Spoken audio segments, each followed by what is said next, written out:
이렇게 약간 걱정해주는 척하면서 정작 썸네일은 뭐 윤석열이 문제는 윤석열이야 뭐 이런 거 달아놓으면 되는 겁니까? 국민의힘 당이지 우리가 윤석열의 힘이냐. 그리고 맞죠. 대통령을 향해서는 헌법 공부 다시 하셔야 될 것 같습니다. 이런 발언도 하셨잖아요. 그러니까 이제 다 그 맥락이 있는데 그렇게 따로 떼서놓고 보니까 되게 센 느낌 나네. 저도 근데 사실은 눈치를 많이 봤어요. 아 그러셨어요? 네, 눈치를 많이 봤고 하나도 안 본 것 아니 같은데. 그러니까 사실은 저랑 이제 이준석 전 대표의 발언을 놓고 보면 이준석 대표의 발언이 훨씬 더 세요. 대통령을 100% 마음에 들어하진 않지만 네. 저 당은 그래도 혁신하려고 하고 개혁하려고 하고 다른 목소리도 나오고 매력적인 사람들이 많네. 예. 플러스 알파가 좀 나와줘야 되는데 그게 너무 없어요. 안녕하십니까? 안녕.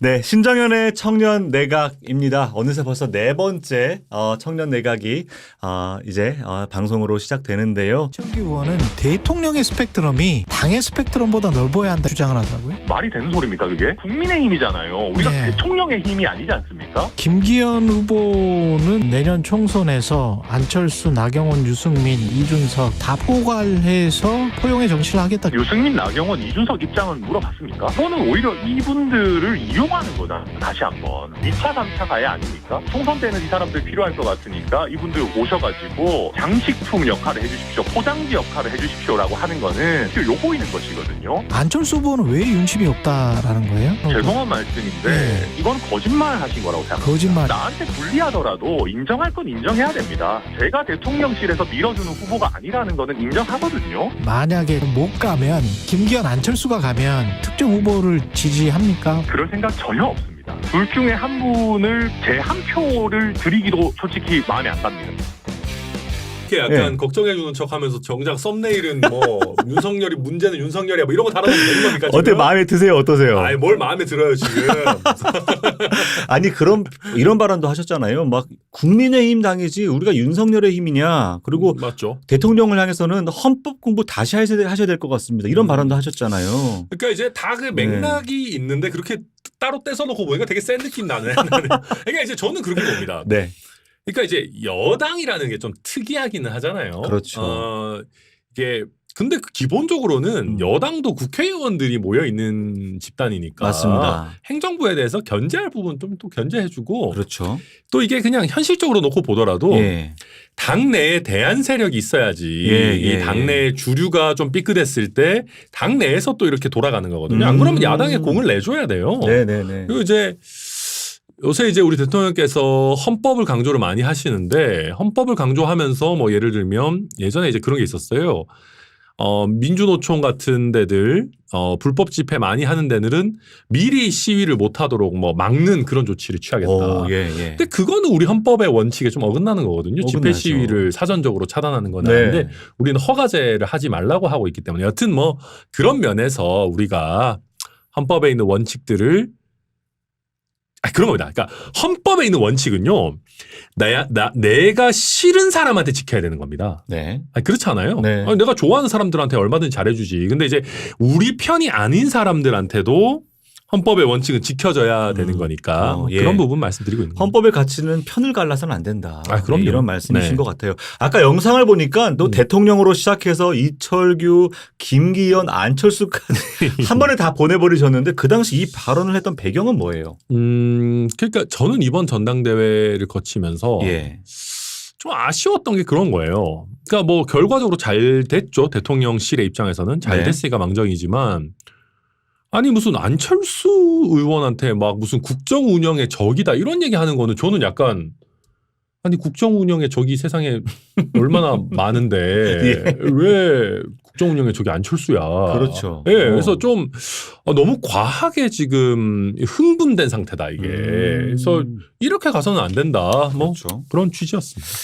그 당시에 아마 또 어쨌든 가장 또 화제가 됐던 게 이런 거였어요. 천하람 당시 후보가 일단 정치 구력이 그렇게 오래되지 않았었어요. 맞아요. 그리고 또 어찌 보면은 국민들에게도 많이 알려진 대중적 인사는 또 아니었죠. 근데 당대표 후보까지 나갔던 것은 뭐 이전에 이준석 후보가 있긴 했지만 입지전적 어떤 하나의 사례가 저는 된다고 보는데 그때 그래도 내가 당대표 돼봐야지라고 좀 나서게 된 이유가 뭐였어요? 원래 안 해보면 용감합니다. 안 해봐. 예, 그렇죠. 예. 그러니까 막상 해보니까 이제 저도 저의 부족함도 많이 느끼고 더 컨텐츠나 비전을 쌓아야겠다는 생각도 했는데 그냥 그때 당시에는 좀 이상한 얘기지만 그냥 헛소리 안 한 사람도 있어야지 그런 생각이었어요. 그러니까 이렇게 얘기하면 또 다른 분들 헛소리 하는 거냐 그렇죠. 막 그 당시 얘기할 후보도 텐데 헛소리로 못 가게 되는 건데. 모르겠지만은 아무튼 이게 그냥 제 주관적인 생각에서 그리고 실제로 어찌 됐든 간에 당의 어떤 개혁을 얘기하고 좀 다양한 목소리를 이끌어낼 수 있는 사람이 있어야겠다라는 그렇죠. 게 있었고 예.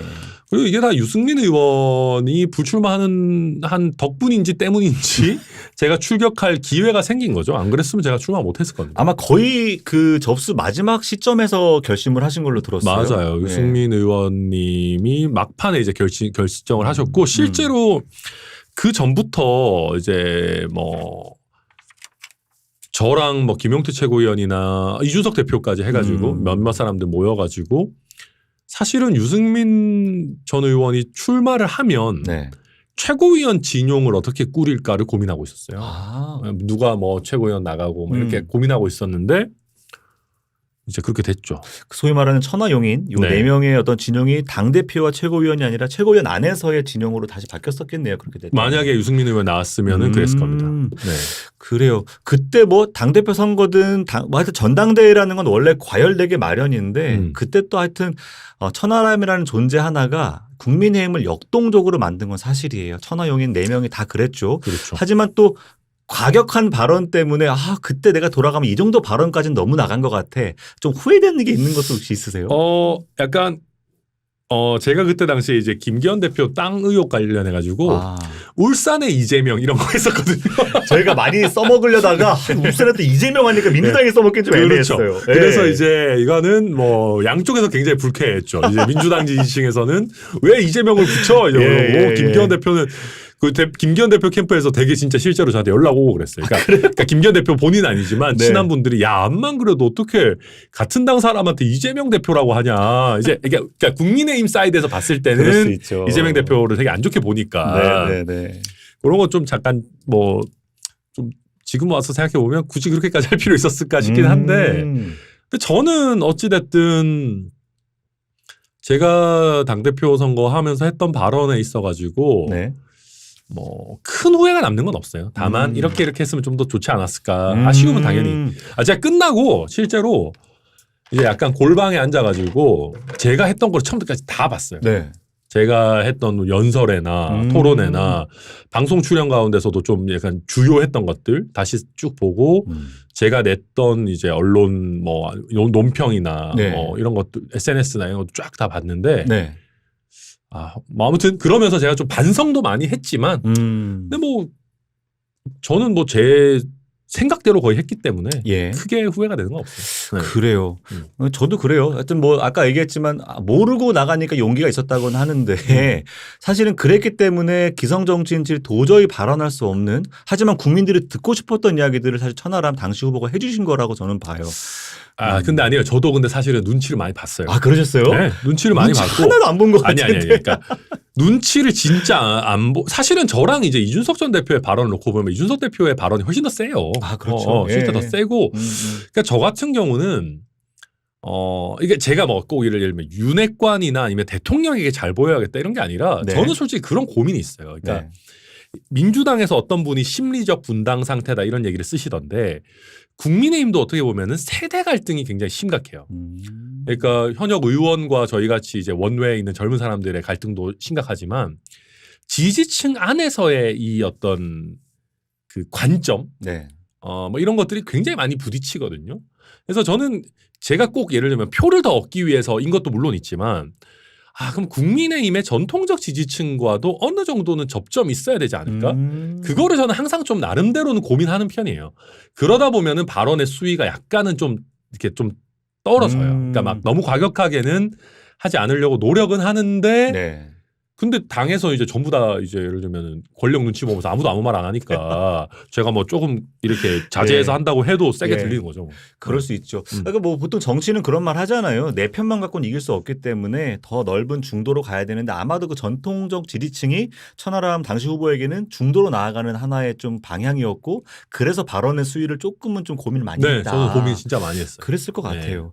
자, 제가 진짜 궁금한 건 이런 겁니다. 아까 전에 저기 댓글에도 좀 나오는 것 같은데 만약에 유승민 당시 전 의원이네요. 예, 그 당시 유승민 전 의원이 당대표가 됐다면 민주당은 어떻게 됐을까? 전 반대로 천하람 당시 후보가 당대표가 됐다면 지금 민주당 버틸 수 있었을까? 이런 생각이 드는데요. 자, 천하람, 오늘만 사는 천하람이 당대표가 됐다면 지금의 국민의힘은 어떻게 됐을까요?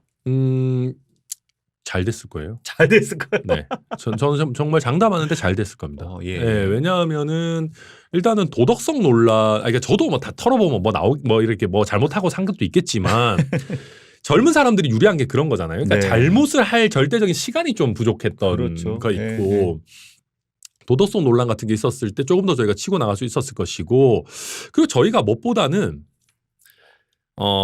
플러스 알파를 저는 좀 끌어냈을 거라고 봐요. 플러스 알파. 네, 뭐냐면 지금은 보면 저희가 그냥 대통령 지지율이 사실 당 지지율이에요. 네. 왜냐하면 다른 목소리가 없으니까. 그렇죠. 예를 들면 그런 사람이 있어야 돼요. 대통령을 100% 마음에 들어 하진 않지만 네. 저 당 보니까 저 당 그래도 혁신하려고 하고 개혁하려고 하고 다른 목소리도 나오고 매력적인 사람들이 많네. 예. 나 저 당 지지할래라고 하는 플러스 알파가 좀 나와줘야 되는데 그게 너무 없어요. 그러니까 제가 당대표가 됐다면 저도 제 개인기를 발휘했겠지만 개인기 있는 사람들을 좀 더 적극적으로 목소리 내라고 했을 거예요. 그러니까 지금 보십시오. 봐봐요. 예. 대통령이 계시고 예. 유승민, 이준석, 홍준표, 안철수, 나경원 좀 꼽사리 끼자면 천하람 해가지고 다 목소리 못 내는 환경으로 지금 만들고 있잖아요. 홍준표 무슨 얘기 좀 하면 막 상임 고문 잘라버려. 그렇죠. 예. 안철수도 좀 전당대회 나가보려고 하니까 그거 대통령의 적입니다. 그런 식으로 하고. 그러니까 대통령이 좋아서가 아니라 국민의힘에 있는 다른 플레이어가 마음에 들어서 지지하는 사람들도 있어야 되는 거예요. 그렇죠. 그게 사실 건강한 거고 그 한 사람 한 사람이 그냥 개인적인 캐릭터도 있지만 나름대로 상징하는 정치권 안에서의 포션이 있어요. 그러면 대의민주주의라는 게 뭡니까? 네. 이 사람이 내가 하고 싶은 얘기를 해주네. 라고 하는 게 많아져야지 국민들이 그래 저 당에는 예를 들면 저 사람이 나 마음에 들어. 예를 들면 내가 지금 방향성이 100% 마음에 안 들어도 예. 천하람이 얘기하는 개혁의 방향성이 마음에 드니까 내가 총선에 한 표를 행사할 때 국민의힘이나 대통령의 현재에 투표한다기보다는 국민의힘의 미래에 투자를 할래. 특히 이제 우리 지역구에 사람이 괜찮으면 나는 거기다 표 주겠어. 라고 하는 사람들이 좀 생겨야 되거든요. 그게 플러스 알파인데. 그렇죠. 예. 지금 이제 그런 게 별로 안 나오고 있다는 거죠. 네. 아까 서두에 천하람 위원장이 이런 말 했어요. 다양한 목소리 이런 표현을 하셨는데 이 다양한 목소리가 시너지를 일으키면 갈라치기하고 배제하는 논리가 아니라 다 융합하는 논리가 되기 때문에 지금의 국민의힘의 지지율은 아마도 윤석열 대통령의 지지율보다 높아졌을 거라는 생각. 맞아요. 네. 예. 아마 아까 이병구님 이런 말 하네요. 이 천하람 위원장이 당대표가 되었다면 지금 민주당 지지율은 어떻게 됐을까. 아마 반사이익의 지지율은 더 이상 얻지 못했을 거다. 저도 그렇게 생각합니다. 근데 저는 이거에 있어가지고 제가 낙선했을 때 민주당에 계시는 젊은 정치인들 내지는 개혁적인 성향의 정치인들 되게 아쉬워했었어요. 결선도 못 가고 3위로 끝났을 때 되게 아쉬워한 부분들이 뭐였냐면은 저는 민주당 지지율도 오히려 동반 성장했을 수도 있다고 생각합니다.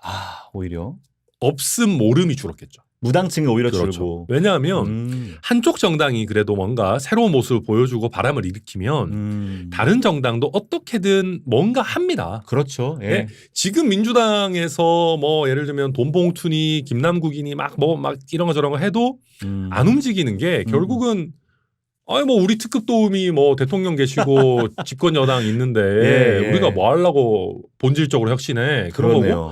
저희도 마찬가지거든요. 저희도 이재명 대표 있고 민주당 저렇게 삽질하는데 우리가 왜 우리 자기 희생적인 혁신을 왜 해? 이런 거거든요. 그러니까 그렇네요.